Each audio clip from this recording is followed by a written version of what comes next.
protection of certain rights regarding freedom of speech, etc. To all citizens shall have right to freedom of speech and expression, to assemble peacefully without arms. कल बॉबी पवार क्या बंदूक लेके वहां पे बैठा हुआ था? जो लाठी चार्ज तुमने किया, क्या वो बंदूक लेके बैठा था वहां पे? पुलिस ने, सरकार ने खुद बनाया विसल ब्लोअर प्रोटेक्शन एक्ट 2014। आप कहते हैं अगर आप विसल ब्लो करेंगे, आप सिस्टम में आवाज उठाएंगे, हम आपको सुरक्षा प्रदान करेंगे। अरे सुरक्षा देखी मैंने, जो पुलिस की डंडी ऐसे बॉबी पवार को लगी थी वो देखी मैंने। वो किसके दबाव में पड़ी?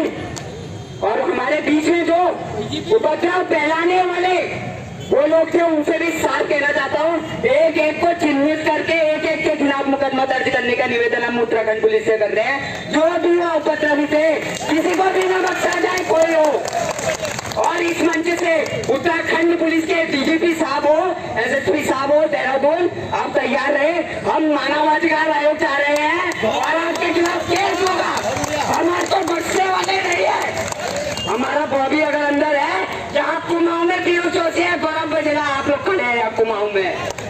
आप ये मत समझिए हम सब इतिहास पढ़े हुए हैं। हमें पता है कि 1857 की जब क्रांति हुई थी, तो बहादुर शाह जफर को जब नेता बना के सब दिल्ली कूच करा था, तो आपने बहादुर शाह जफर को निपटा दिया और 1857 की क्रांति वही खत्म कर दी। आज हम लोग यहाँ से व्यक्तिगत सत्याग्रह करेंगे, गांधी का हर घर से सत्याग्रह होगा, हर आदमी सड़कों पे आएगा। और हम लोग जो है आप चुप बैठने वाले नहीं है। गांधी जी आप कान खोल के सुन लीजिए, ये युवाओं पे बरसी लाला लाजपत राय ने जब उनके सर पे साइमन कमीशन और क्रिप्स मिशन का जब आया था, तो उनके सर पे जो लाठी पड़ी थी वहां उनकी मौत हुई थी। उन्होंने कहा था मेरे सर पे बरसी एक एक लाठी हमने तो उसकी ताबूत में कील टूटने का काम करेगी।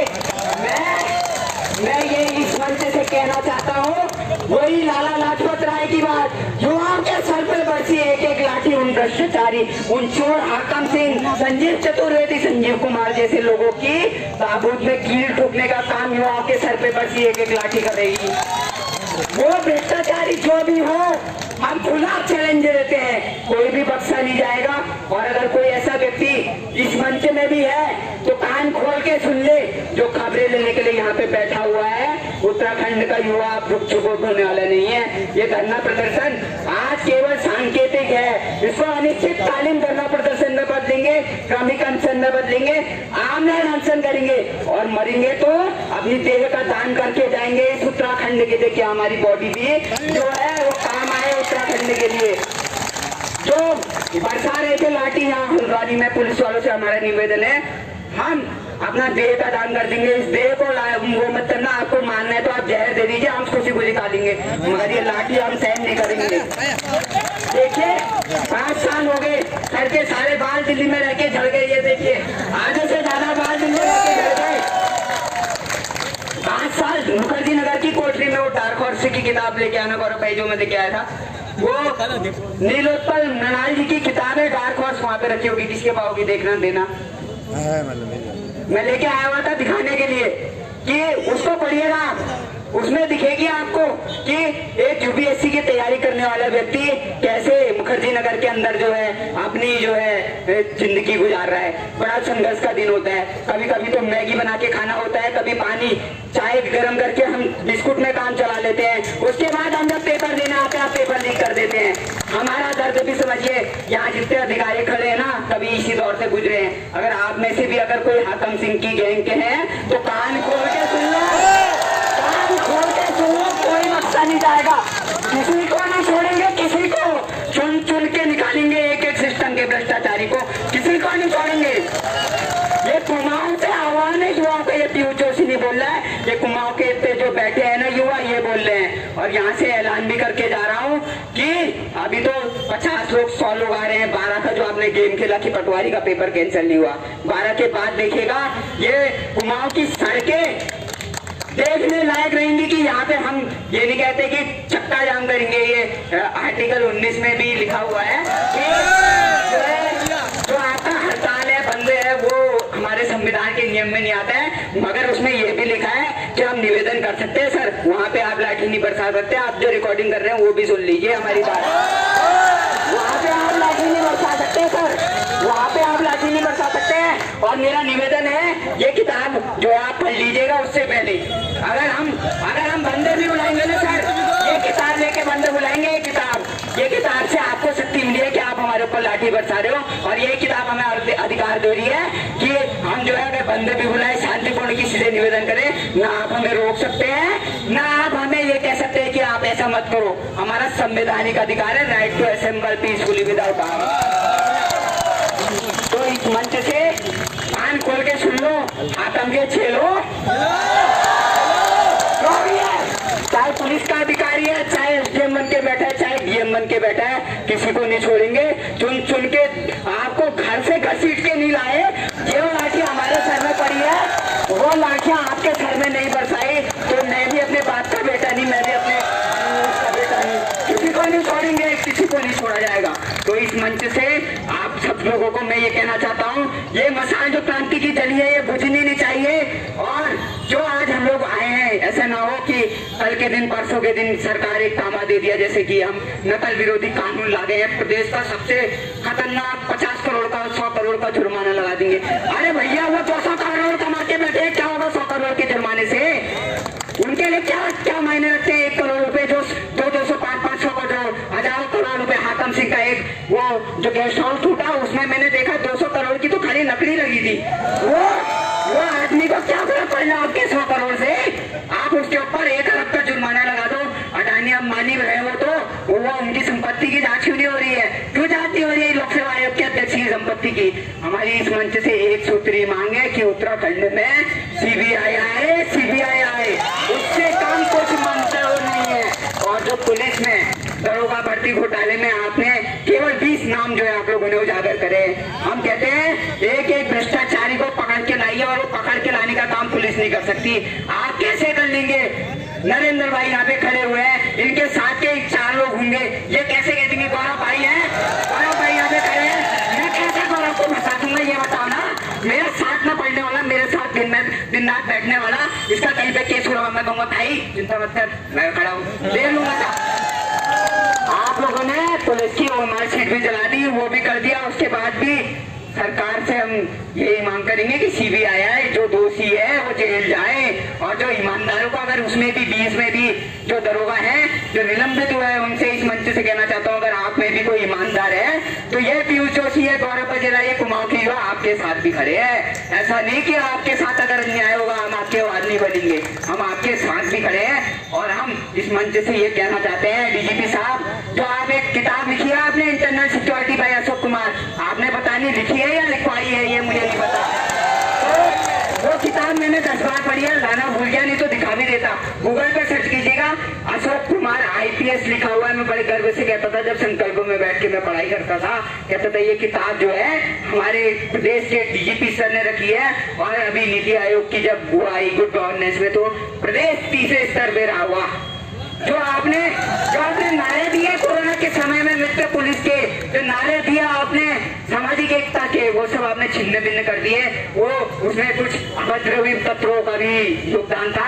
तो मैं आपसे ये भी कहता हूँ, जो अभद्रवी थे चुन के वीडियो फुटेज आप अभी बना रहे तो वहां भी बनी होगी, उस वीडियो फुटेज में नामजद करिए उनको, और उनको वो करिए। आपने नकलचियों के नाम सार्वजनिक तो नहीं किए जो आंदोलन कर रहे थे। कल को गौरव भाई, राहुल भाई, हम लोग बैठ गए, पता चला कल के दिन अखबार में छाप दिया आपने कि जो है धारा इतने के तहत मुकदमा पीयूष जोशी, गौरव बजेला, इनके नाम हमने दर्ज कर दिया।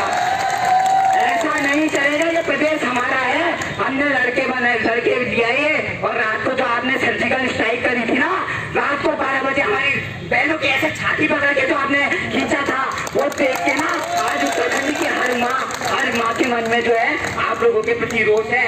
जिस भी पुलिस के अधिकारी ने वो किया था उसको दंडित किया जाए। वो बिल्कुल सही नहीं था, परमिशन लेके बैठे थे। बोलोगे तो लेटर अभी आपको व्हाट्सएप कर दूंगा, अभी भेज दूंगा, अभी दिखा दूंगा। परमिशन लेके बैठे हुए लोगों को आपने जो शोषण किया है, मानव अधिकार आयोग जाएंगे, छोड़ेंगे नहीं आप लोगों को भी जो चोर है। और जो पुलिस वाले सही है, ये कह रहा हूँ, हम बिल्कुल खड़े हैं आपके साथ। कोरोना में आपने देखा होगा कोई खड़ा था नहीं खड़ा था, कोरोना में मैं खड़ा था आपके साथ जब सिलेंडर की फोन करते थे। यहाँ मुखानी के इंचार्ज थे, कहीं का इंचार्ज था, जगदीप भाई थे, हमारे ये काकुनी जी थे, हमारे संजय कुमार जी थे, जितने भी थे सबके साथ मिलकर हमने काम किया था और मित्र पुलिस का हमने पूरा साथ दिया था उस समय जब प्रशासन को जरूरत थी, जब वो देश जो विप्लव में था। तो आज जब हमको जरूरत है आप हमारे साथ क्यों नहीं खड़े सर, हमें बताइए ना, हमारी क्या गलती है? ये गलती है क्या कि मेरे पिताजी के पास 50 लाख इकट्ठा नहीं हो पाया और मैं हाकम को नहीं दे पाया?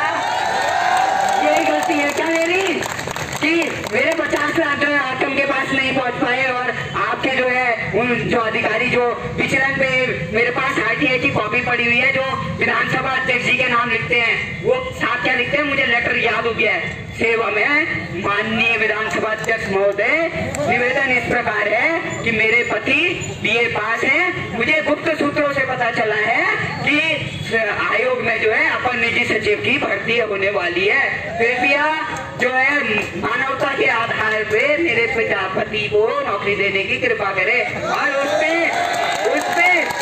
क्या लिख देती है सरकार? सचिव विधानसभा तदर्थ नियुक्ति करे। अरे भैया तदर्थ नियुक्ति करनी है तो सार्वजनिक नीलामी कर दो ना, डीएम के 5 लाख 50 लाख 1 करोड़ जितने हैं, हम नहीं बैठेंगे ऐसे, हम काम धंधे में लगेंगे, 50-50 इकट्ठा करेंगे, नीलामी में बैठेंगे, बकायदा खरीदेंगे पोस्टों को। क्यों तैयारी करें हम फीस दे जाके हम बार पेपर दे, आप कह रहे हमने कैंसिल करा दिया और बसें लगवा दी। ये बताओ रोडवेज के यहाँ से पिथौरागढ़ जाना है, कितनी बसें चलती है रोडवेज के यहाँ से? मेरे को अल्मोड़ा जा रहे हैं, कितनी बसें चलती है? एक बस चलती है आपकी सुबेरे से रोडवेज की। आप कहते हो परीक्षा पत्र लेके जाना, हम भिखारी नहीं है, हम जो 10,000 20,000 रुपए देके परीक्षा 50-50 1 लाख रुपए देके घर का जो है जमीन बेच के अगर हम परीक्षा की तैयारी कर सकते हैं तो हम लोग जो है वो 2,500 रुपए का तेल हम मायने नहीं रखते। वो तेल को बसों को ना अपने घर में रख लेना धामी जी, अपने घर में अपने बच्चे के जो जन्म होता ना उसमें आप बड़े प्यार से ऐसे फोटो खिंचवा रहे थे, वो आप अपने बेटे की जो फोटो खिंचवा रहे थे ना, उसके लिए मैं कहना चाहता हूँ कि वो तो आपका बच्चा था, हम भी आपके बच्चे जैसे थे। जो आपने डंडे चलवाए ना वो अच्छा नहीं करा। और वो जो लाला लाजपत राय की बात थी ना वो याद रखना, वो ताबूत की कील ना 2024 में भाजपा की ताबूत की कील भी ठुक सकती है उससे, ये ध्यान रखिए। अगर हमारी मांगे नहीं मानी जाती ना, अभी तो देहरादून में हुआ था जो वो था वो तो झांकी थी, कुमाऊं की अभी पूरी पिक्चर बाकी है, वो ट्रेलर था। तो इसके लिए बिल्कुल निश्चिंत रहिए, युवाओं को अब यही करना है कि 12 को अगर पेपर होता भी है तो मैं तो कह रहा हूँ सार्वजनिक बहिष्कार किया जाए पेपर का। क्या करेंगे उस आयोग में पेपर देके जिसके सब पेपर पहले ही लीक है? और ऐसा ना हो धामी जी प्लम्बरों की भर्ती करते रह जाए और पेपर फिर से लीक हो जाए इस बार भी। तो सरकार को एक ही निवेदन है, अगर आप लीकेज रोकने में जो है असमर्थ है तो जो है आप प्लम्बरों की भर्ती कराएं, मगर वो भी कैसे कराएं? सरकार जेईई और प्लम्बरों वाली भी जो है जल संस्थान का वहां भी पेपर लीक हो गया, उम्मीद ही नहीं है कहीं से। प्लम्बर भी कराए तो प्लम्बर भी ऐसे भरे जा रहे हैं विचलन के आधार पे, सेवा में श्रीमान। मेरे पिताजी को 6 साल काम करते हुए हो गए, इनको प्लम्बर बना दिया जाए और बना दे रहे हैं। मेरे भी तहसील में जो है 15-20 मित्र काम करते हैं, मुंशी हैं वो, एसडीएम के, और इन लोगों के सैलरी मिलती है 5-7 हजार, उनको भी 10-10 साल हो गए। एक लेटर कल से उनसे भी लिखवाता हूँ कि महोदय मेरे को तहसीलदार के अंदर काम करते हुए 15 साल हो गए, तहसीलदार कुछ काम नहीं करता है, मैं सारे काम करता हूँ, मुझे नौकरी दे दी जाए। और सरकार से ये निवेदन करूंगा क्योंकि उनके पास एक्सपीरियंस सर्टिफिकेट है 10 साल का, उनको भी नौकरी दे दो आप, क्योंकि वो बेचारा तो 10 साल नौकरी कर रहे हैं, आप तो ऐसे फर्जी लेटरों के आधार पे जो आप नियुक्ति कर रहे हैं। तो इस मंच से केवल एक ही मांग है, एक ही नारा है, उत्तराखंड मांगे, उत्तराखंड मांगे। युवा अभी भी नहीं जागा है, उत्तराखंड मांगे। मैं कहूँगा युवा जब जागा है तो आप कहेंगे भ्रष्टाचारी भागा है। युवा जब जागा है, युवा जब जागा है, तो मैं आपको इस मंच से आज ये ऐलान करके जा रहा हूँ कि ये जो धरना प्रदर्शन आज हमने शुरू किया है ये खत्म तब तक नहीं होगा जब तक कि जो है हमारी मांगे नहीं मान ली जाती, जब तक कि सीबीआई नहीं आ जाती। और पूरे प्रदेश में जो है क्योंकि सरकार फेल है, सिस्टम फेल है, हमने पिछले बार अर्जी लगाई थी। अर्जी का एक अलग महत्व होता है, मगर दादी जी कान खोल लो, जितने यहाँ हैं सब पहाड़ी लोग हैं। अब घाट डालेंगे, घाट और खानदान खत्म हो जाएगा। पूछते रह जाओगे, पूरी पूछते रह जाएंगे। मैं भी पंडितों ठिकादारी पंडितों पूरी पूछते रह जाएंगे। भूल जाओगे सारा क्या होता है। हमारे पहाड़ में कहावत है, अगर तुम ज्यादा वो करोगे आमा देवते चुपटा देंगे, हम देवते चुपटा देंगे। बताना देवताओं का यहाँ का हमारा तो जो युवा है वो ठीक हो जाएगा। अभी मेरे को खबर आई है कि एक जो बेचारा हमारा भाई है वो बड़ी क्रिटिकल कंडीशन में देहरादून में। गुलजू महाराज से निवेदन करते हैं कि उनको कुछ ना हो, और अगर गलती से कुछ हो गया ना, ये बात ध्यान रखिएगा कि जो होगा वो आप भी देखेंगे फिर क्या हो सकता है। और इसके अलावा ये कहना चाहूंगा कि जो गुलजू में हमने अर्जी लगाई थी, अब पूरे प्रदेश की हुआ, सरकार पे भरोसा नहीं है, SIT पे भरोसा नहीं है, STF पे भरोसा नहीं है। अब जाएंगे गुलजू दरबार और घाट डालेंगे, पूरे प्रदेश के हुआ तैयार हो, गुलजू न्याय करेंगे। और घाट का जो असर होता है ना, वो फिर उसके लिए आपको ब्रह्मा जी को बुलाना पड़ेगा। आओ भैया गुलजू को बात कर लो, सेटिंग करा दो। वहाँ सेटिंग नहीं चलती है, वहाँ आतंक का जुगाड़ नहीं है। सुन लीजिए, उसकी अदालत में जुगाड़ नहीं चलता है और उसकी लाठी में आवाज नहीं होती। हो सकता है वो लाठी 2024 में आपको पड़ जाए। तो तैयार रहिए इस चीज के लिए। इस मंच से साफ कह रहा हूँ, डंगरिया तो छोड़िए, वो तो छोटी बात है। डंगरिया तो आएगा ही नहीं, डंगरिया के आंग में खुद देवता आता है। मैं भी पंडित, तो मेरे आंग में भी हरजू आते हैं।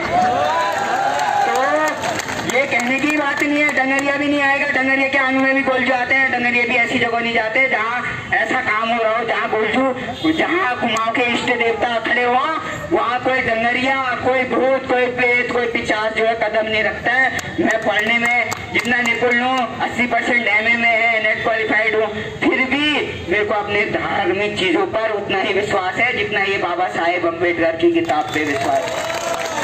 तो हमारे संवैधानिक अधिकारों का आप भी सम्मान कीजिए, हम भी सम्मान कर रहे हैं। आज जहाँ वैसे हमसे नमस्कार ही कहेंगे, मगर अगर आपकी तरफ से लाठी बरसेगी, याद रखना हम भी अपने बाप की औलाद है, हमने भी चूड़ियां नहीं पहनी है। अगर जबरदस्ती कोई हमारे ऊपर अत्याचार करेगा तो भगत सिंह कह के गए हैं, सुखदेव कह के गए हैं, राजगुरु कह के गए हैं। मैंने गांधी को भी पढ़ा है, भगत सिंह को भी कहते हुए पढ़ा है, मैंने लेनिन को भी पढ़ा है, मैंने माओ को भी पढ़ा है। तो वो कह के गए हैं, जब पानी यहाँ तक है ठीक है, जब यहाँ तक पहुँच जाए ना, फिर चूड़ियां नहीं पहनी जाती, फिर ये नहीं देखा जाता है कौन सामने खड़ा है। अगर आप दबाव में काम करेंगे तो फिर युवा भी यहाँ पे जो है क्या करेंगे, फिर मैं भी नहीं कह सकता हूँ। वहाँ पे फिर ये पीयूष जोशी नेतृत्व नहीं कर रहा होगा, ये सब अपना नेतृत्व खुद कर रहे होंगे और भीड़ की कोई शकल नहीं होती, ये बात ध्यान रखना। और वो भीड़ कहाँ बढ़ते कहाँ करती है इसका भी वो कोई नहीं है, आप इस बात को भी ध्यान रखिएगा। तो इस मंच से अंतिम बार यही निवेदन भी है कि CBI आए, अगर नहीं आती है गुलजू दरबार में हाथ भी डलेगी, यहाँ अनिश्चितकालीन धरना भी होगा। और सरकार से, पुलिस से एक निवेदन है, अगर हम अनशन पे बैठे तो हमें डंडे न बरसाए। ये देह हम लोगों ने जो है प्रदेश को जो है दान कर दी है। सुशीला तिवारी में जाके हम एक एफिडेविट दे देंगे कि अगर मर जाए तो ये बॉडी भी वो ले जाए, तो इस बॉडी पे आँच नहीं आनी चाहिए। ये बात आपको भी ध्यान रखनी है सर, ठीक है। बस इसी में ये